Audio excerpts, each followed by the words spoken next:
Welcome back to my channel. আমি প্রিয়াঙ্কা। আমি আজকে আবার একটা নতুন রান্না নিয়ে চলে এসেছি। তো দেখে বুঝতেই পারছো সবাই ভেন্ডি নিয়ে নিয়েছি। তো ভেন্ডিটাকে এরকম ভাবে ভেন্ডি ভাজার মতো করে ভেজে মানে কেটে নিয়েছি। আর আলুটাকে ডুম ডুম করে কেটে আর আধা একটা গোটা বড় পেঁয়াজ আমি আধা নিয়ে কুচি কুচি করে নিয়েছি। এবারে ধরো আমি আলুটাকে একটুখানি তেলের মধ্যে না ভেজে নিচ্ছি। প্রথমে ওই নুন হলুদ দিয়ে একটু ঢাকা দিয়ে ভেজে ভেজে নিচ্ছি, তাহলে আলুটা সেদ্ধও হয়ে যাবে। একটু আলুটা ভাজা ভাজা হয়ে যাওয়ার পরে আমি পেঁয়াজ কুচিটা দিয়ে দিলাম। পেঁয়াজ কুচির সাথে আমি দিয়ে দেবো ভেন্ডিটাও।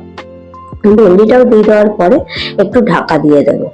তো আজকে আমি সকালবেলা ভাবছিলাম রুটির সাথে কি সবজি করব। রুটির সঙ্গে তো একটা সবজি লাগেই ধরো।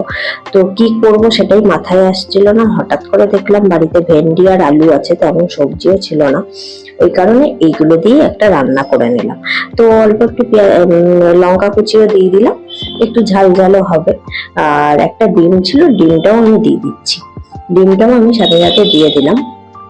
তো ডিম দিয়ে জানি, ডিম থাকলে তো সবার খেতে ভালোই লাগবে, খারাপ তো আর লাগবে না। আর যে ভেন্ডি খায় না সেও ডিমের সাথে দেখবে খেয়েই নেবে। তো চলো, কেমন লেগেছে আমাকে সবাই কিন্তু কমেন্ট করে জানিও। আমার রান্নাটা কমপ্লিট হয়ে গেছে, তোমরাও বাড়িতে সবাই এটা ট্রাই করো। আর রুটির সঙ্গে কেন, ভাতের সাথেও খেতে পারো, কিন্তু আমি করেছিলাম রুটির সাথে সকালবেলা। তো চলো টাটা। কেমন হয়েছে আমাকে সবাই কমেন্ট বক্সে জানিও। আর আমার পাশে এইভাবেই সবাই থেকো। আমার চ্যানেলটাকে সাবস্ক্রাইব করে আমার বেল আইকনটা অন করে দিও, আর আমাকে একটা লাইক কমেন্ট করে দিও। টাটা। আর এইভাবেই আমাকে সবাই ভালোবেসে যাও। টাটা।